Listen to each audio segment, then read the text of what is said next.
साथियों नमस्कार। आज हमारे YouTube चैनल का ये क्राइम एपिसोड का दूसरा भाग है और हम आपको ऐसे ही एपिसोड 2, एपिसोड 3 करते हुए भारत के विभिन्न हिस्सों में हुए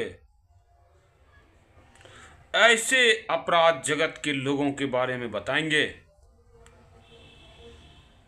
जिसको सुनने के बाद आपके न सिर्फ रोंगटे खड़े हो जाएंगे बल्कि ये भी पता लगेगा कि हर अपराध के पीछे और हर अपराधी के पीछे समाज के ही सफ़ेदपोश लोग जिम्मेवार होते हैं और कुछ हद तक समाज के जनमानस भी जिम्मेवार होते हैं। लेकिन चूंकि जनमानस जो साधारण जनमानस होता है उसकी जिम्मेवारी कम होती है क्योंकि उन्हें ज्ञान कम होता है। लेकिन जिन लोगों में ज्ञान होता है उसके बावजूद अगर समाज में अपराध को बढ़ावा देते हैं तो आप समझ सकते हैं कि कितना पछतावा होगा और कितना कहना बेवकूफ़ी होगा कि फलां अपराधी है, उसने ऐसा काम कर दिया, उसने ऐसा अपराध कर दिया। तो आज जो हम बात करेंगे वो इसलिए भी ज़रूरी है कि आज 15 अगस्त है 2024 का और आप देख रहे हैं कि पूरे देश में अजीबोगरीब माहौल है। लोग सही से इस त्यौहार को नहीं मना पा रहे क्योंकि हमारे देश के बहुसंख्यक हिंदुओं को बांग्लादेश में मारा जा रहा है, काटा जा रहा है। अब बात ये उठती है कि जब मारा जा रहा है, काटा जा रहा है तो इसमें क्राइम एपिसोड कैसा? तो समाज का एक वर्ग है जो अपने आप को क्षत्रिय कहता है, राजपूत कहता है, जिसमें जाट, राजपूत, मराठा, गुर्जर, सिख जैसे लोग, यादव लोग भी हैं, अपने आप को क्षत्रिय कहते हैं। लेकिन जब समय आता है क्षत्रिय दिखाने का तो अपना असली चेहरा उन समाज के सामने दिखा देते हैं, अपना जो है बेहद नंगा और घिनौना चेहरा समाज के सामने ले आते हैं।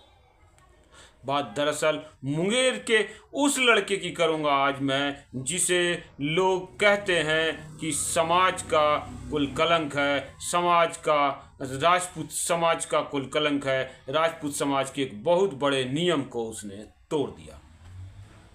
जी हाँ, मैं मुंगेर में तेजी से पॉपुलर हो रहे प्रिंस सिसोदिया जैसे एक व्यक्ति की कर रहा हूँ जिसे प्रशासन गैंगस्टर कहता है, समाज का एक हिस्सा बाहुबली कहता है, तो समाज का दूसरा हिस्सा जो है अपने समाज के नियमों को तोड़ने वाला कहता है। सबसे पहले आज जान लीजिए कि ये है कौन, ये प्रिंस सिसोदिया है कौन। मुंगेर जिले में राजपूतों की बहुमत वाली स्थिति होने के बाद भी इनकी स्थिति लगातार खराब है।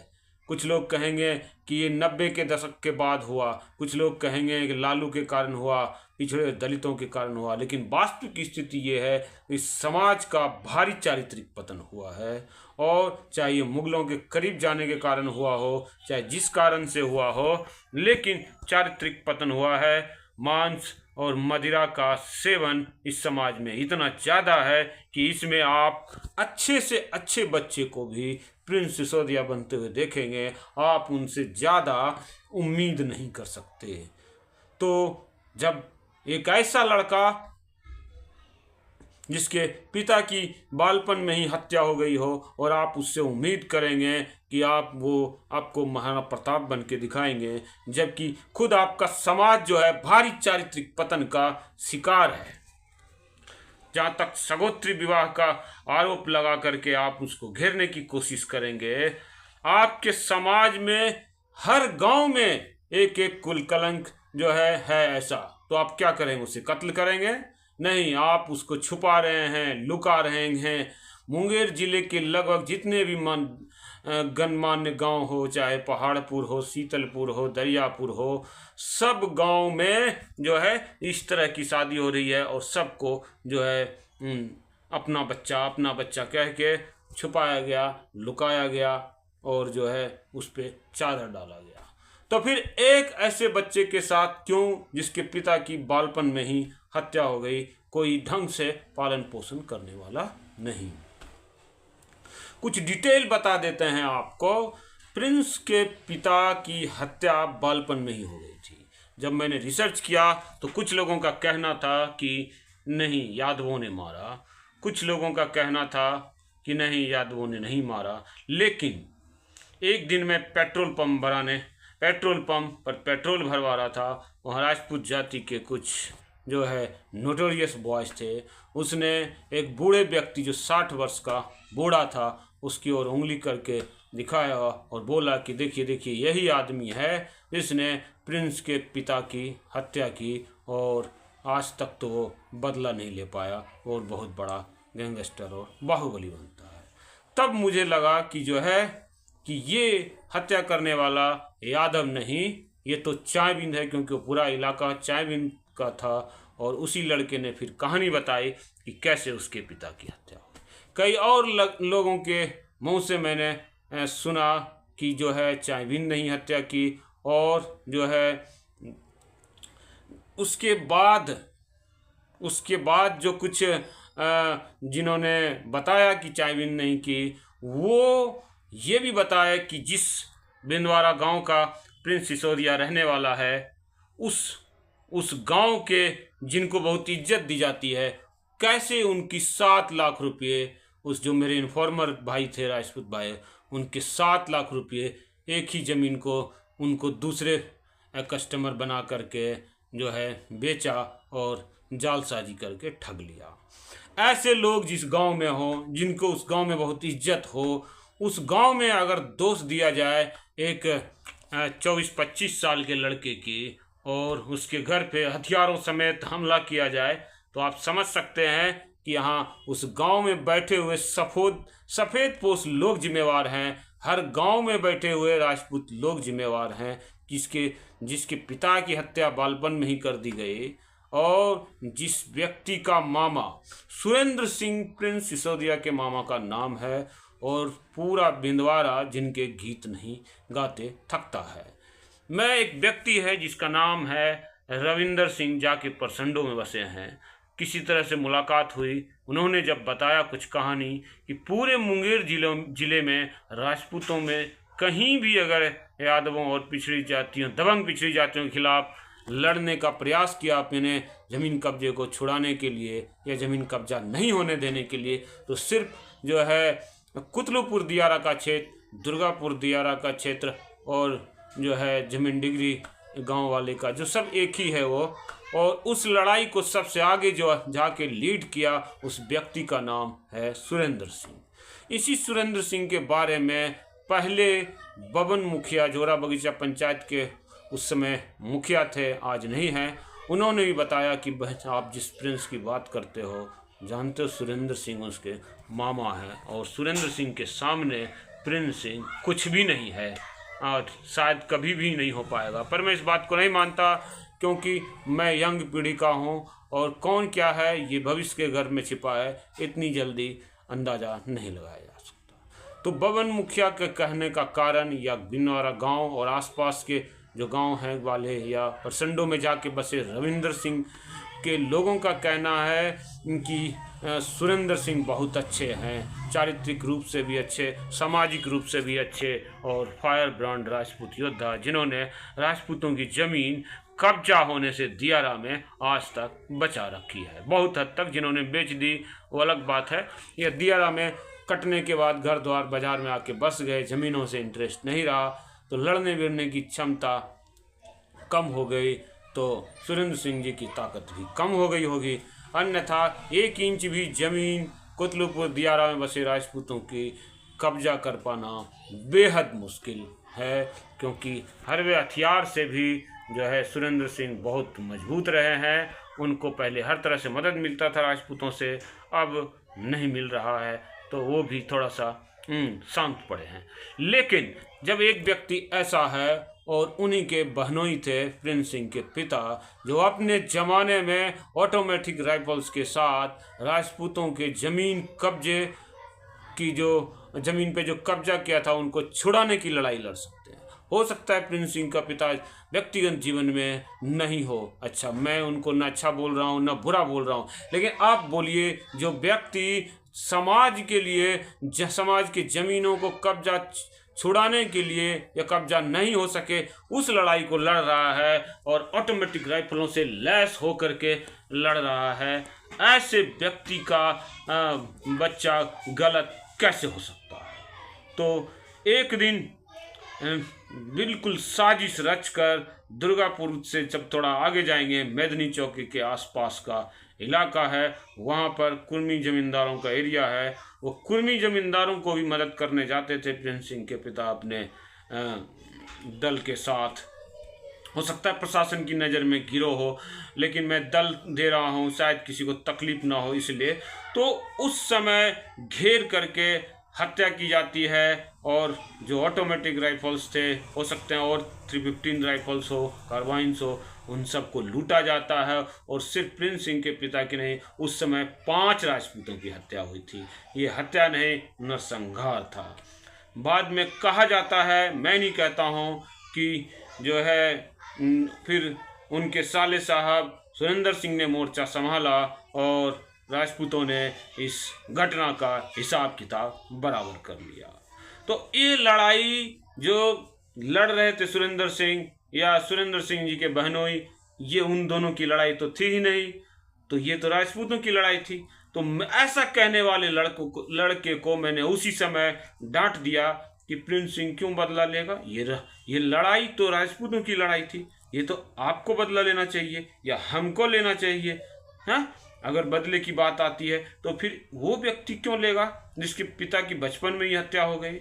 तो इस तरह से जो है, कैसे समाज में कैसे कैसे लोग हैं, चित भी हमारी हो, पट भी हो, बाप भी मारा गया, बेटा भी मारा जाए, और हम लोग पर्दे के पीछे से राजपूत समाज की बेटी को बेचें बाजार में।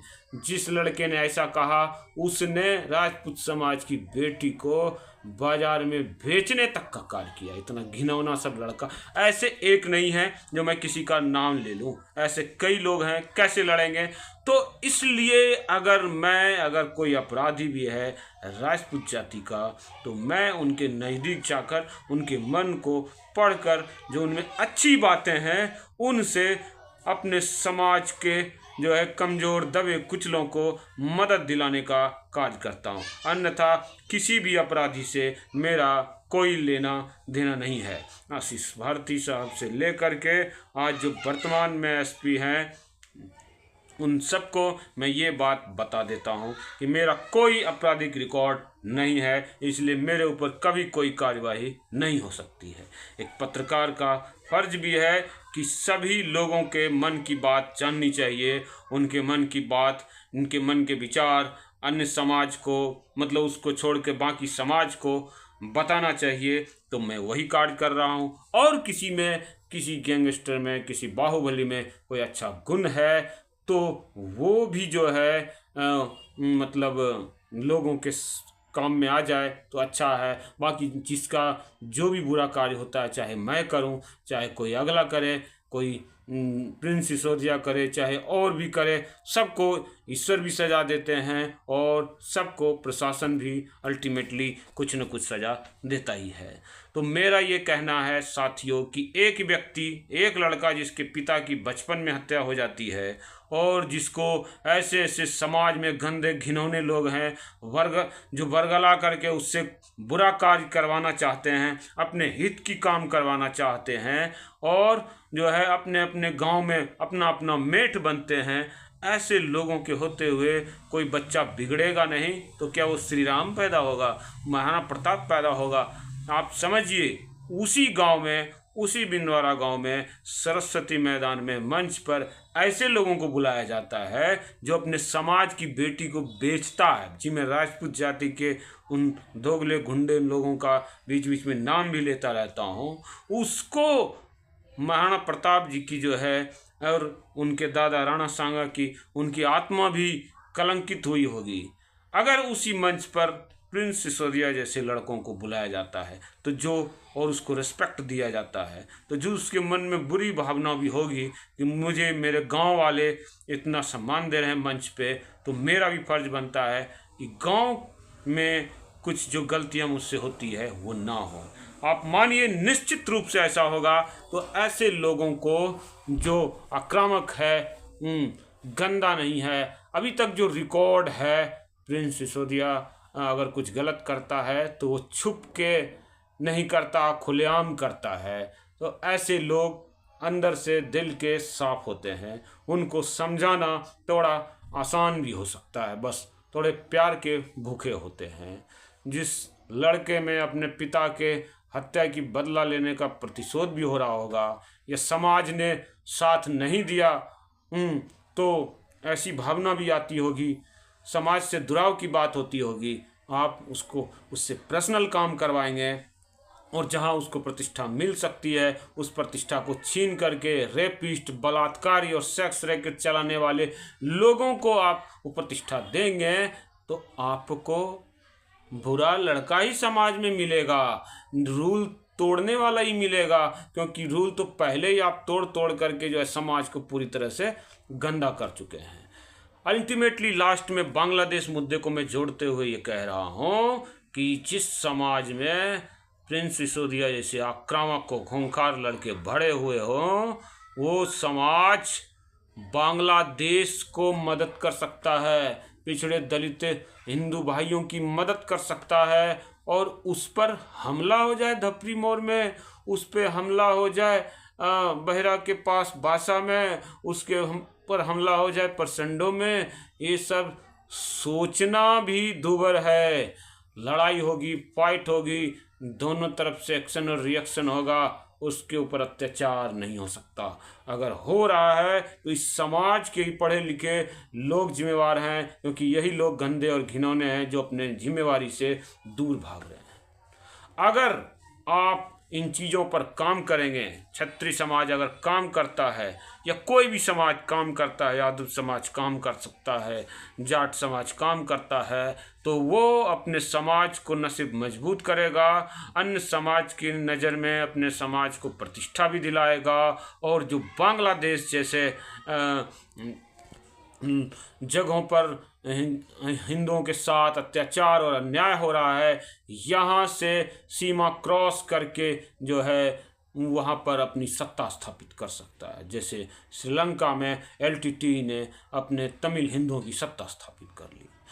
जैसे एक उदाहरण और है, राजपूत समाज कहते हैं हमारी सारी जो है राजतंत्र छीन लिया गया, राज सत्ता छीन ली गई। तो आप बोलिए, आप इस बात को समझिए कि अगर सिर्फ मुंगेर जिले के ही राजपूत या बिहार के ही राजपूत ऑर्गेनाइज होते हैं और 5 लाख प्रिंस सिसोदिया जैसे राजपूतों को ऑर्गेनाइज करते हैं और जो है बांग्लादेश को क्रॉस करते हैं, और उसी 5 लाख आर्मी की मदद से और बांग्लादेश के हिंदू भाइयों की मदद से बांग्लादेश को कैप्चर करके एक राजपूताना स्टेट में अगर वो तब्दील कर देते हैं, बदल देते हैं, तो आपको भारत सरकार क्यों रोकेगी? क्यों चाहेगी कि जो है आप ऐसा ना करें और एक इस्लामिक स्टेट जो भारत के लिए खतरा बन रहा है उसको आप हिंदू राजपूताना स्टेट में बदल दिए? आप ऐसा करने की दिशा में सोच के तो देखिए, भारत सरकार आपको मदद करेगी, अन्य सभी भारत की हिंदू जातियां आपका मदद करेगी। आप ऊपर की बात सोचिए, जितना तक लोग सोचते हैं उससे ज़्यादा ऊपर की बात सोचिए, आपके लोग फैन हो जाएंगे। क्योंकि उसमें त्याग, बलिदान, लहू बहाना पड़ता है, अपने लोगों को खोना पड़ता है, जो राजपूत पहले सदियों से करते थे, आज कहाँ कर रहे। तो आप कभी भी पिछड़े और दलित जातियों को जो है दोष नहीं दे सकते, वो उनको जो है गलत नहीं ठहरा सकते। आप स्वयं में मंथन कीजिए कैसे अपने समाज के बच्चे को जो है, जो फाइटर है, लड़ाकू है, आप उसको गलत रास्ते पे डाल रहे हैं। विचार कीजिए, समझिए और अपने चारित्रिक पतन को रोक करके उनका जो है अपने बच्चों का जो है चारित्रिक उत्थान की तरफ ध्यान दीजिए। सब लोग आपको जो है सम्मान देंगे, आपकी प्रतिष्ठा भी वापस आएगी और हो सकता है एक अलग आपको स्टेट भी मिल जाए दुनिया में कहीं।